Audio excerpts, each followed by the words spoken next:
Mr. President, it's only 17 days until the Department of Homeland Security of the United States of America runs out of funding.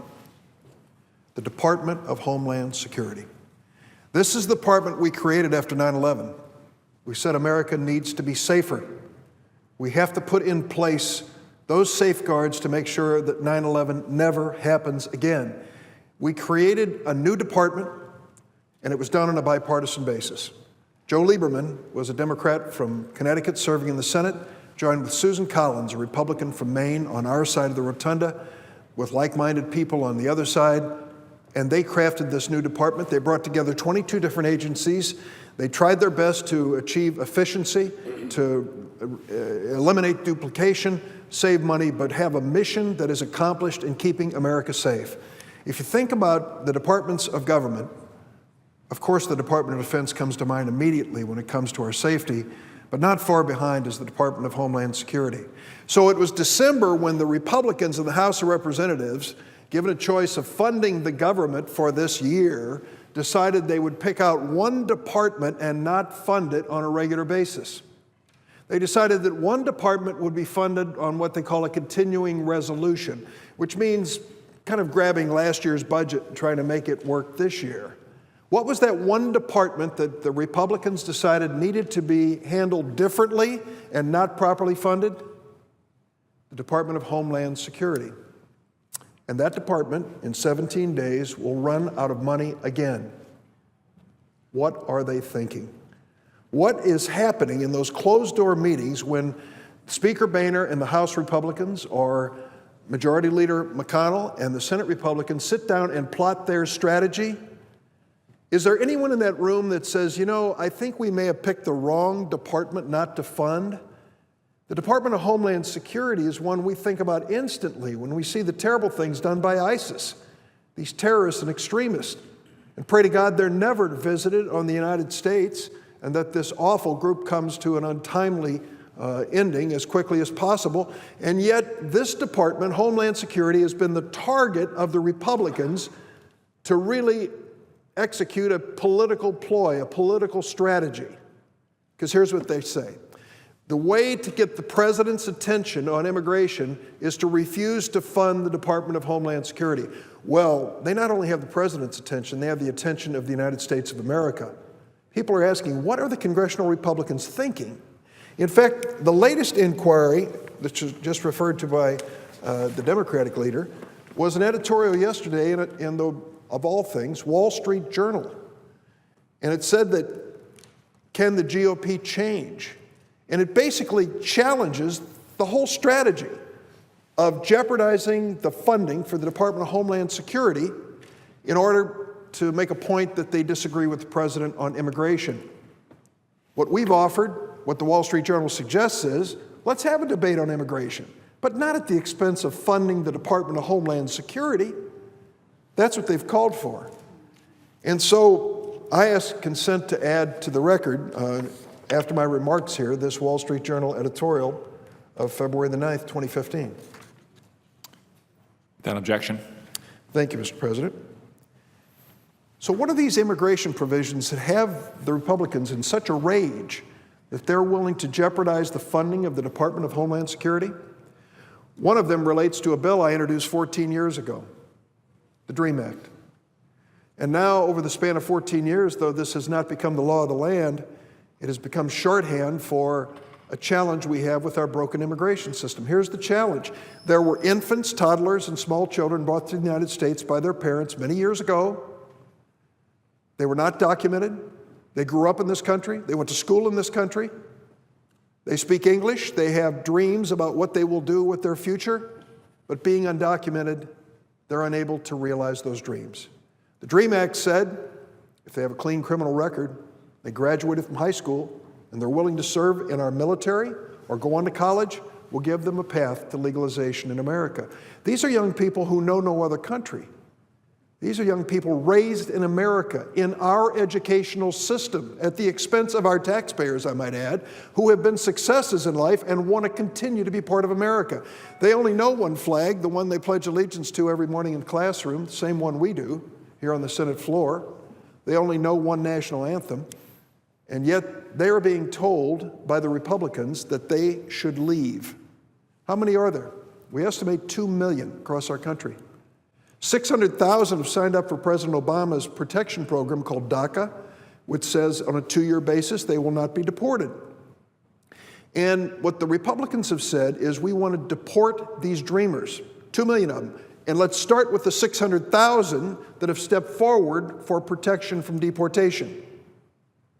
So they are risking funding the Department of Homeland Security in order to make their point that dreamers have to go. Well, let's at least take a look at one of these dreamers and understand the kind of people we're talking about.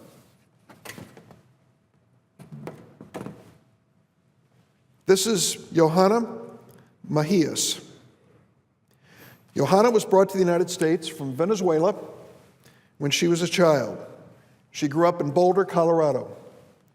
She played on her high school softball team.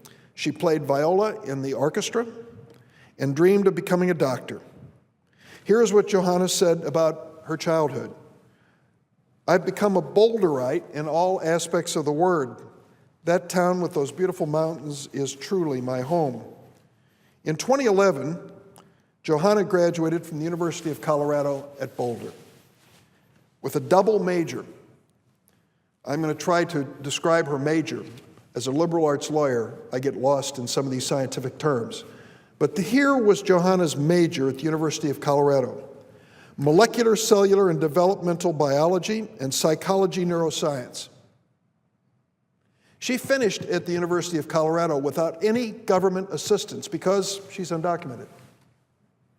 She made it through with these challenging majors, graduating with this double major. Her dream? To become a doctor. It was a dream that she thought might never come to be because she's undocumented. She literally has no country. Then something happened. In 2012, President Barack Obama signed an executive order called DACA. And Johanna heard that there was actually a medical school that was willing to admit students who qualified under this DACA protection. Loyola, Stritch College of Medicine in the city of Chicago. She couldn't believe it, and she applied quickly. And she was accepted because she is an extraordinarily bright and promising young medical student. Like many states across the country, my home state of Illinois faces a shortage of physicians in some communities. Loyola University decided, all right, if a DACA-protected young graduate is willing to come here and qualifies in the competitive field of admissions to medical school and qualifies, they can come to Loyola Medical School if they promise to give 1 year of service after they're doctors for every year of medical school. If they promise to go to an underserved area where in the inner city or rural areas there are not enough doctors. Johanna signed up for it. She said it was worth it. She would give 1 year of her life for each year of medical school if she were just given a chance to become a doctor. This DACA loan program that we've created is one that allows these students to receive the loans they need to finish at Loyola Medical School. Last fall, Johanna began medical school at Loyola. I was there one of the first days, and I met her. She's even more impressive than anything I can say in this speech. And after she graduates, she's agreed to stay in my state of Illinois to help people who need a doctor. Here's what she wrote me in a letter. And here's what she said about her life experience. When the year 2012 came along, my life changed. My dreams of becoming a doctor became a possibility again because of DACA. I was now able to apply for a medical internship program, take the medical school entrance exam, and apply to medical school, all because of DACA. DACA has defined my path. DACA has relit a fire within me to succeed and continue to pursue my dreams. Isn't that an amazing story? That a young girl would come here, realize she was undocumented, fight her way through for a bachelor's degree in these challenging subjects, continuing to keep alive the dream that maybe, just maybe, something will happen and give her a chance to become a doctor. And then the president signs this executive order, and now she's in medical school.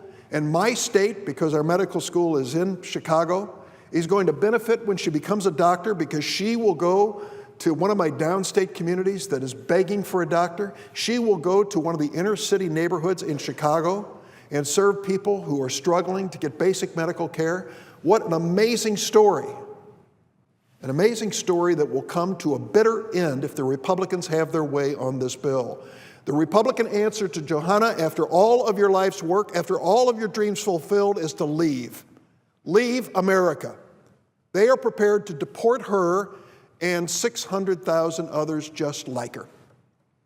They think America will be a better nation if we get rid of someone like Johanna.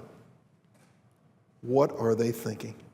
And they are challenging the very funding of the Department of Homeland Security with this strategy of deporting the dreamers. It doesn't make any sense, Mr. President. I'll tell you, whether you're conservative or liberal, this makes no sense. To spend $9,000 to deport her instead of finding $9,000 to help her finish medical school and be part of America's future. Mr. President, we are a nation of immigrants. My mother was an immigrant to this country, and I stand on the floor of the United States Senate proudly representing the state of Illinois. That's my story. It's my family's story. That's America's story. Those who have devised this strategy, what I consider to be a divisive, negative, hateful strategy toward young people like her, are not thinking clearly about who we are as Americans. We are a nation of immigrants, people from all across this world who have had the courage to pick up and come to America to work some of the toughest, dirtiest, hardest jobs so their kids, like Johanna, would have a chance for a better future.